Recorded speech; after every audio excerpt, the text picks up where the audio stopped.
This is the Global Podcast Network, where executives and professionals connect, share, and inspire.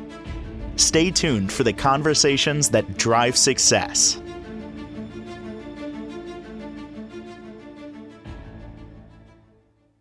Welcome back to the show. We are here with our mindset coach, and we're going to talk more today about the work that she's doing with private mentorship, also with her private weekly sessions, and all the ways she's helping men, women, couples deal with a lot, and especially a lot when it comes to miscarriages and losing that baby. And never met anyone like her. Megan, obviously very unique in her, her depth, her journey, and she shared her story with us last week. If we didn't get to meet her, we'll get to reintroduce her again quickly, but then talk more about the healing that she's doing and really all the people she's helping. And that's why she's back today. How are you?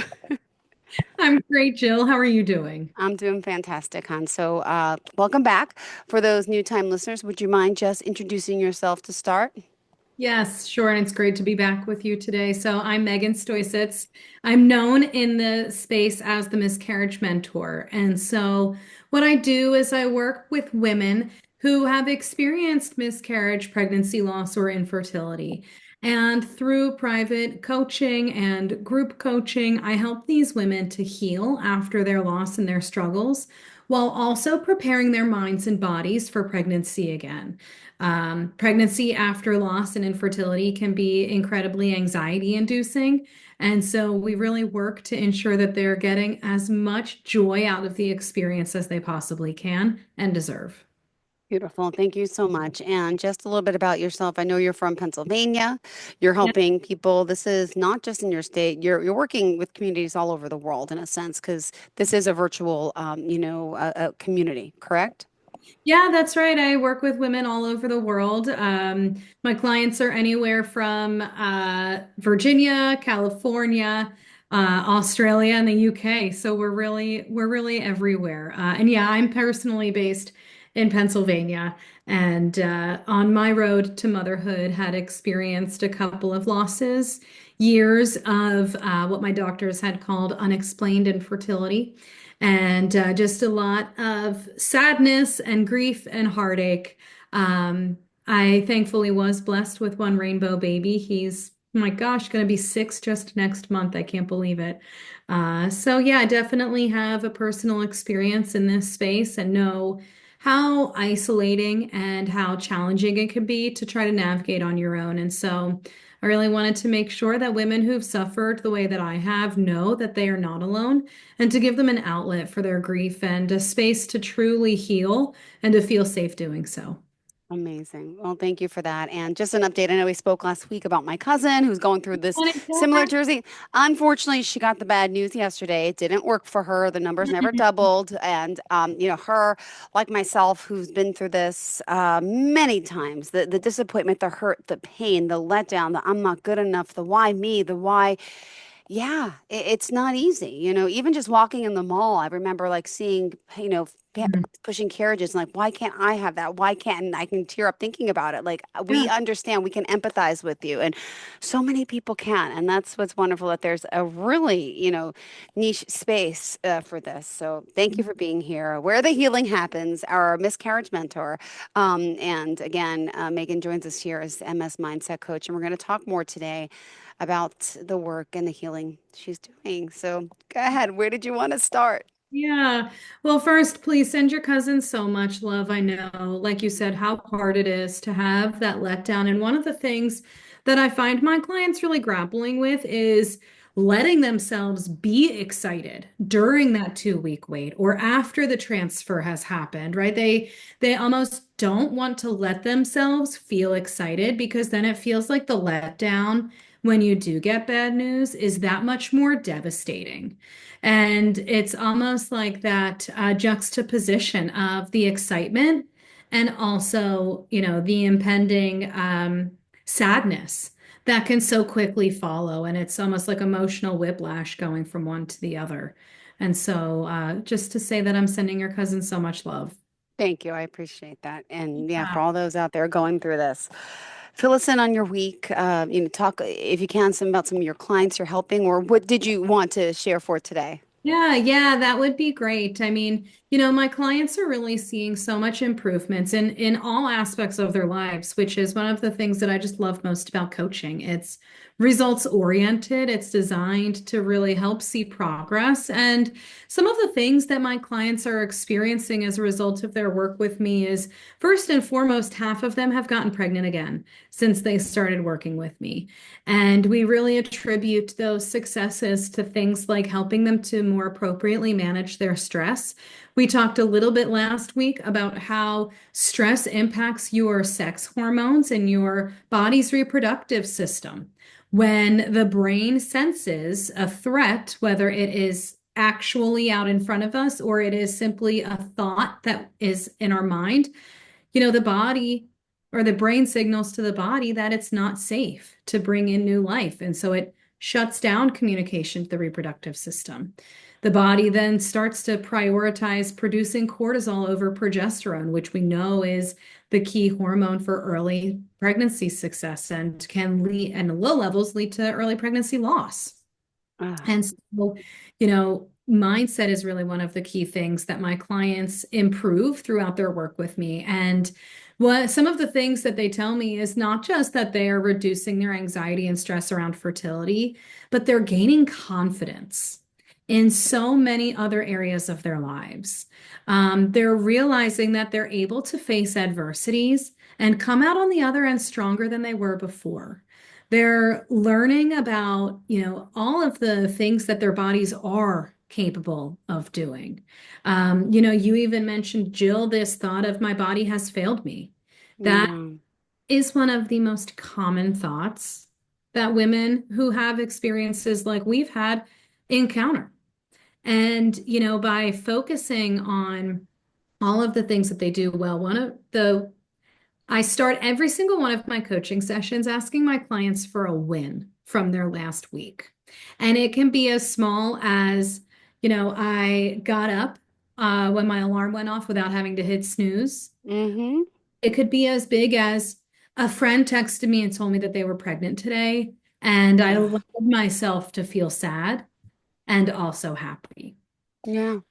And so the reason that I ask my clients to start with a win is because it does a couple of things. One, it gives us that dopamine hit of really feeling excited and happy about something, right? That dopamine is going to make us feel good.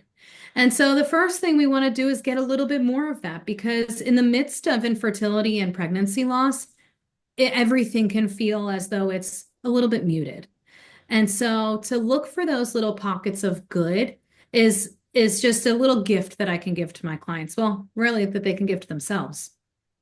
The other reason we always focus on wins is because after a loss, your brain is changed, right? That we have Yeah. neural pathways, which are connections Yeah. in the brain. And that is changed so drastically after miscarriage or infertility. So many of my clients tell me, I used to be so positive before my loss, and now I'm more negative than I've ever been in my life. And so by focusing on a win, what we're doing is we are rewiring all of those neural pathways. Because whenever the brain thinks about its ability to achieve something in the future, it immediately looks to its past for evidence as to whether or not it can accomplish that. And so by focusing on wins, what my clients are doing is they are building an arsenal of evidence of their ability to overcome challenges and adversities. And what that inadvertently does is it boosts their confidence. And so that's one of the primary ways that I start, well, the only way actually that I start all of my sessions, because it's so important to me and so important to my clients and their desired outcomes of having a family and growing their family is for them to have the confidence to know that they can do it and to believe in themselves again. Oh, my goodness, my heart's breaking for so many people out there, but then the great stories that can come out of this. And I like, you told me last time, obviously you've had clients that have been through this time and time again, but when they get that ray of hope, that sunshine, and something positive does happen, it's just life changing. And those who still may not get the exact desire, you even mentioned that, you talk about other alternatives like adoption with them. And that also can fulfill someone that may not thought it would have fulfilled them in the beginning, right? Yeah, yeah, absolutely. And because some of my clients, they're at a crossroads where they've been on this journey for so long that it is starting to impact their relationship. It has impacted their mental and their physical health, their emotional well-being, and they're really just wondering, can I continue down this same path, or is it time that I do start looking for alternatives? Mhm. And so one of the things that we focus on with those clients specifically is we just really uncover all of the different perspectives that are floating around in their head, right? Putting together those pros and cons lists. So that way, my clients can feel confident that their decision is being based in fact and grounded emotion. Because so often in infertility and miscarriage, it can feel like you're making all of these decisions. Someone says this might work and you try it. Someone says this might work and you try it. And you try this and you try that. And then before you know it, you're feeling so burnt out. Um, and it can be really hard to continue down the path of natural conception. And so really just part of my job as a coach is helping my clients to make the best decisions for themselves. And I do that by asking really good questions and listening to what my clients are saying and also what they might not be saying. And so it's a little bit like detective work. And, Mhm. the beauty is that my clients always are coming to their own answers themselves. Um, and so, yeah, really helping clients to figure out what's the best next step in their specific journey, because all of our journeys look so different. No, they sure do. And again, want to thank you for being here and joining us today. If you are just tuning in, we're with our mindset coach, Megan. MS Mindset is the name of the company. She's known as the miscarriage mentor, and she's been helping so many families and people through so much. And could you talk about, your healing process and how it works to work with you? You offer, first of all, free consultation, which I remember, correct? Yes, yes. Okay. And then what is the process of these, individuals, or is this through a group? Could you just share details on that? Mhm. Yeah, so the individual offering is a 12-week program where we work one-on-one over the course of 12 weeks. And some of the key pieces that we work on is first really finding closure and Hmm. honoring lost babies. And so that can look like a number of different things. It can look like getting a piece of jewelry made or a tattoo. I actually have a tattoo signifying my three losses and then the baby boy that I do have. It can be planting flowers or a shrub. And so the first thing is really just making sure that my clients know that the memory of their lost baby will not be forgotten and that they can find ways to incorporate their baby's memories in their lives on an ongoing basis as feels most aligned to them. And then we really work on their mindset. Your mindset really takes a beating after miscarriage and infertility. Yeah. Uh, Could tell us a little bit about that, please? yeah, yeah. I mean, we've touched on it very briefly, but some of the things, that women are thinking is that my body has failed me, that I'm not good enough to be a mom. A lot of what I hear too is like just kind of asking, what did I do to deserve this? Why me? How, people know that pregnancy loss and miscarriage are common, but they still never think that it will happen to Mm. them. And, it is like any of us. We know that there are risks associated with getting in the car every day, but we still do it. And so much of our mindset is impacted thinking that we're not worthy to be moms, that we don't deserve to be moms, that our bodies are malfunctioning and failing us. And one of the things that I hear from so many of my clients is, we as women who are determined and ambitious and have goals for ourselves, we are used to pushing our bodies past certain barriers, right? We're Yeah. used to kind of putting our head down and doing whatever is needed in order to get the job done. And when the efforts don't really give us the results that we're looking for in the world of fertility, it can be like, you're mind blown. It's like, what am I doing wrong here? Yeah. Yeah. And Oh, go ahead, Joel. What was that? Oh no, you feel like you're blaming yourself. What did I do wrong? Why? Yeah, and I know. Just mm, Yeah.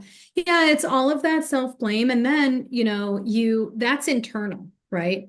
But then you have to go back out into the world. yeah, And like you mentioned, seeing pregnant women or new moms or even just walking by the babies department in Target, it is like a gut punch every single time.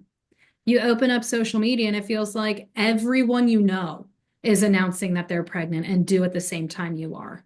And so then you have this mix of emotions where you are, you know, envious of yeah, someone else, but also a lot of times genuinely happy for them too, because you love this person also. And then you feel guilt for feeling envy of them. And it is just this strange mixture of emotions, and it's really hard to know how to hold all of it.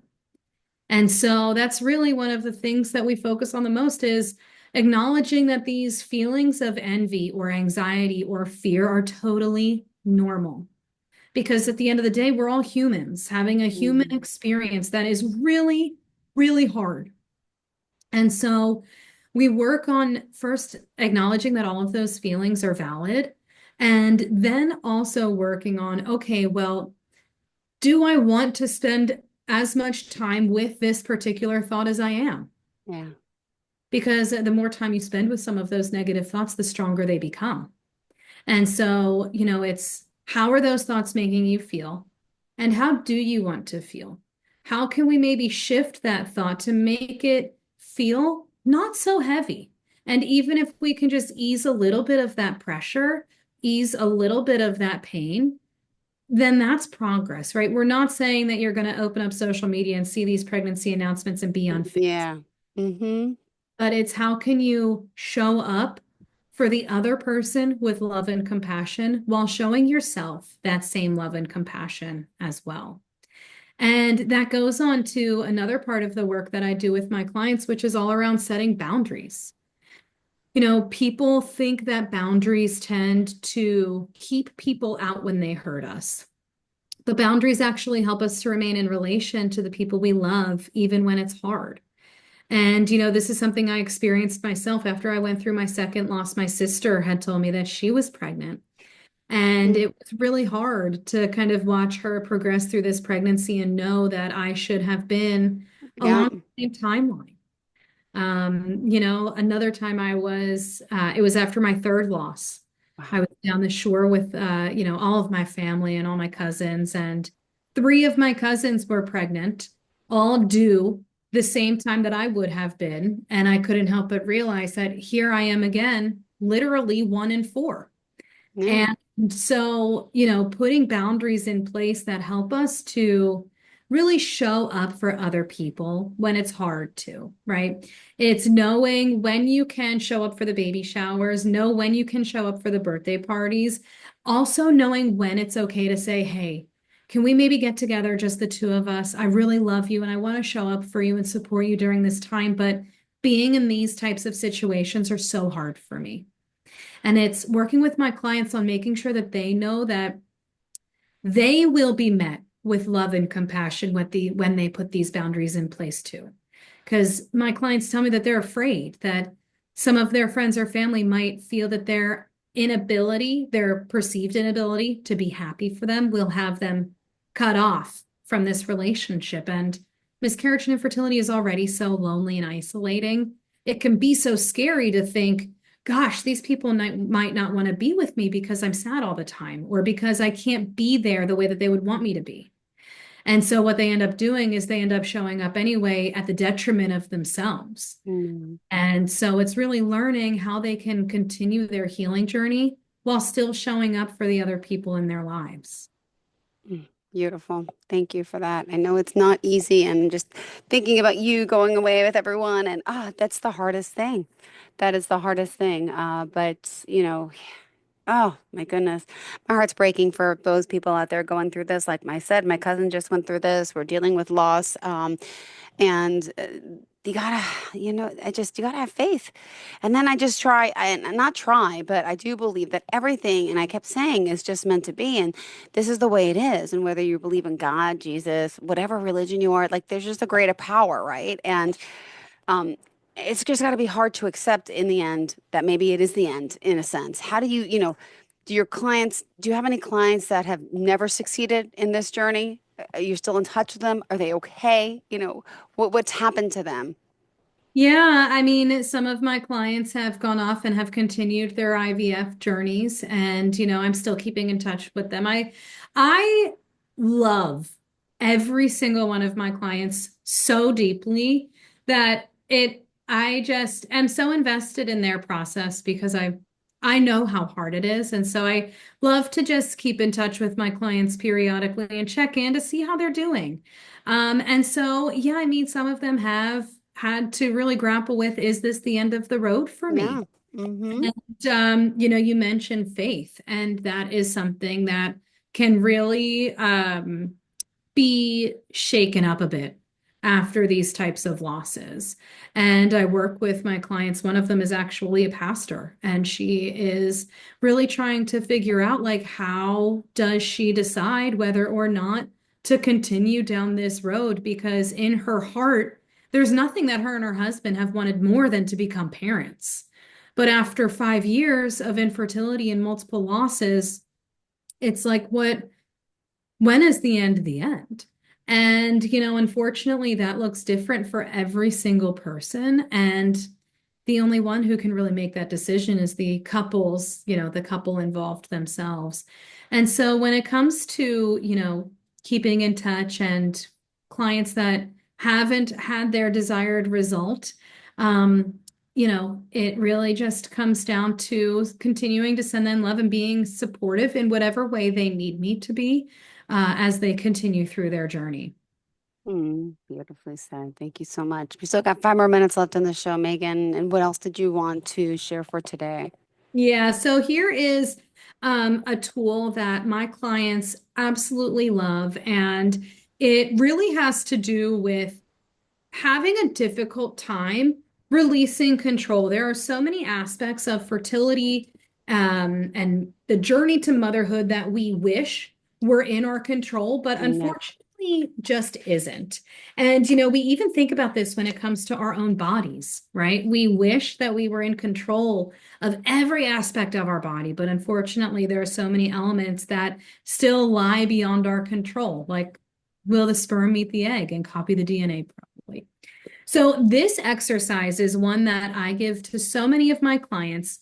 One of my clients in particular said that this exercise has helped her not only to release obsession over things she can't control, but has helped her to be more present with her husband and throughout this entire journey, because she no longer has a running list in her head of things she needs to pay attention to. So for all of my clients or all of the listeners out there who are dealing with something that lies a little bit outside of your control, here's an exercise for you.